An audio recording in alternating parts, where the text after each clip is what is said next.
সম্মানিত দর্শক, আসসালামু আলাইকুম। এখানে আন্তর্জাতিক সংবাদে যুক্ত হওয়ার জন্য আপনাকে অসংখ্য ধন্যবাদ। জানিয়ে দিচ্ছি আমাদের হাতে থাকা সর্বশেষ আপডেট। যুক্তরাষ্ট্রের হালুয়াটাইট প্রথমবার সত্যিকারের হুমকি অনুভব করছে ইসরায়েল। তুর্কি ইরানের ঝরালো মিসাইল তাণ্ডব। প্রথমবারের মতো সত্যিকারের হুমকি অনুভব করছে ইসরায়েল। ইসরায়েলের হামলার পর সিরিয়ার ট্রিপল বিমানঘাঁটি T4 দখল নেওয়ার প্রস্তুতি নিয়েছে তুরস্ক। নিরাপত্তা সূত্র জানিয়েছেন, হিসার এয়ার ডিফেন্স সিস্টেম সহ বিভিন্ন আকাশ প্রতিরক্ষা সামগ্রী মোতায়েন করতে যাচ্ছে দেশটি। একটি সূত্র জানিয়েছে, সেখানে রাশিয়ার তৈরি S-400 ক্ষেপণাস্ত্র মোতায়েন করার সম্ভাবনা রয়েছে। এছাড়া তুরস্ক T4 বিমানঘাঁটিতে যে রাডার সিস্টেম মোতায়েন করবে তার রেঞ্জ 600 কিলোমিটার, অর্থাৎ ইসরায়েলের রাজধানী থেকে সম্ভাব্য শত্রু অ্যাসেট ফ্লাড করার সঙ্গে সঙ্গেই তুর্কি বাহিনী সেটা ট্র্যাকিং করতে সক্ষম হবে। এর ফলে সমগ্র ইসরায়েলের আকাশসীমা তুরস্কের নজরদারিতে থাকবে। আর এতেই ইসরায়েলের কাঁপন শুরু হয়ে গেছে। ইসরায়েল তাদের সর্বশক্তি দিয়ে তুরস্কের বিমানঘাঁটি প্রতিরোধের চেষ্টা করছে। তবে তুরস্ক এতে ঘাবড়ে না গিয়ে ইসরায়েলের অপতৎপরতা রুখে নিজেদের মতো কাজ করতে শুরু করে দিয়েছে।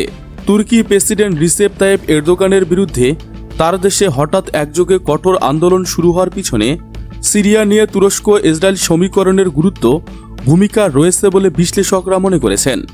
এক মিডিয়া প্রতিবেদনে বলা হয়েছে, তুরস্ক সিরিয়ার হোমস প্রদেশে অবস্থিত টিআর বিমানঘাঁটি T4 ও পালিমারি সামরিক বিমানবন্দরে সেনা মোতায়েনের পরিকল্পনা করছে।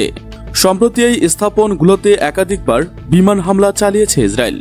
একাধিক সূত্র জানিয়েছে, তুরস্ক ওই এলাকায় হিসার ও Hisar U air defence system স্থাপন করতে চায়।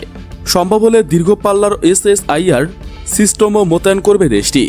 এছাড়া মস্কোর অনুমতি সাপেক্ষে রাশিয়ান তৈরি S-400 সিস্টেম মোতায়েনের কথাও বিবেচনা করছে তুর্কি সরকার।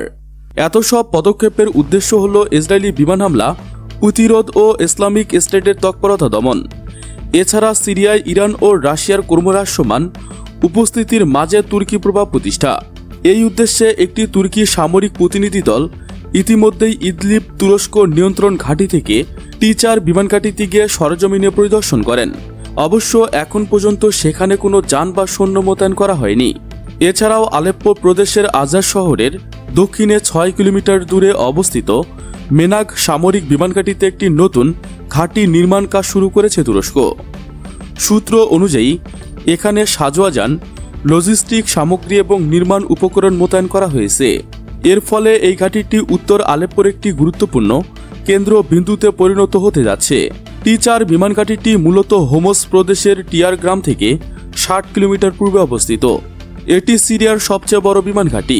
2016 সালে ইসলামিক স্টেট যখন পালমিয়া দখল করে নেয়, তখন তারা এই ঘাঁটিতে হামলা চালিয়ে 4টি সিরিয়ান যুদ্ধবিমান ধ্বংস করার দাবি করেন।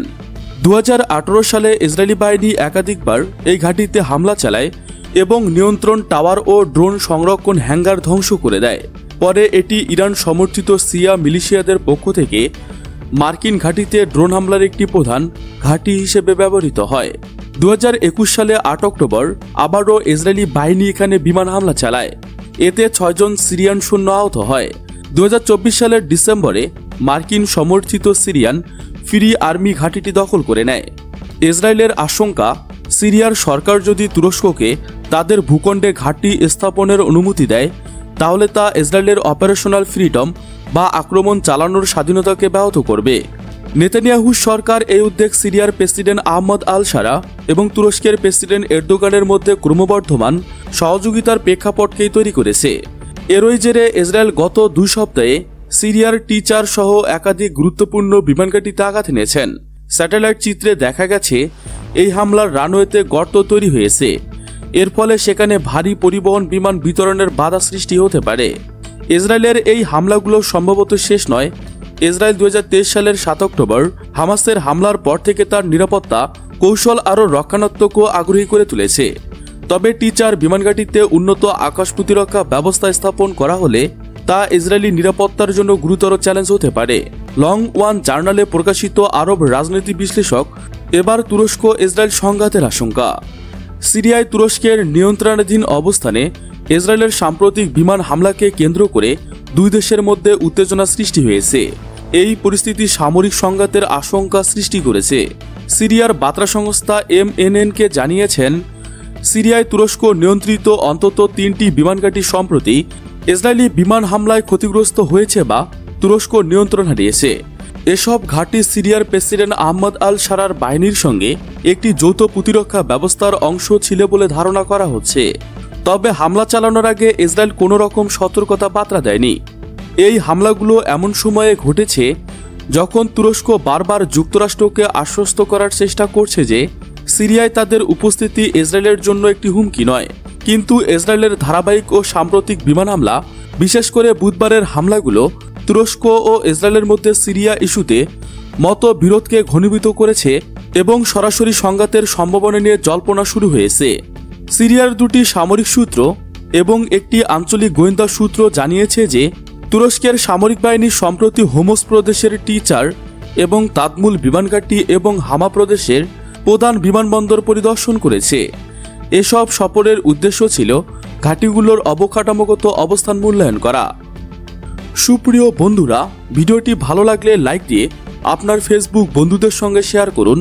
নিয়মিত আন্তর্জাতিক সংবাদ পেতে চ্যানেলটি সাবস্ক্রাইব করে বেল বাটনে ক্লিক করুন। লাইক, কমেন্ট, শেয়ার করতে একদমই ভুলবেন না। আজকের মতো এ পর্যন্তই। দেখা হবে পরবর্তী ভিডিওতে। Thanks for watching my video. আল্লাহ হাফেজ।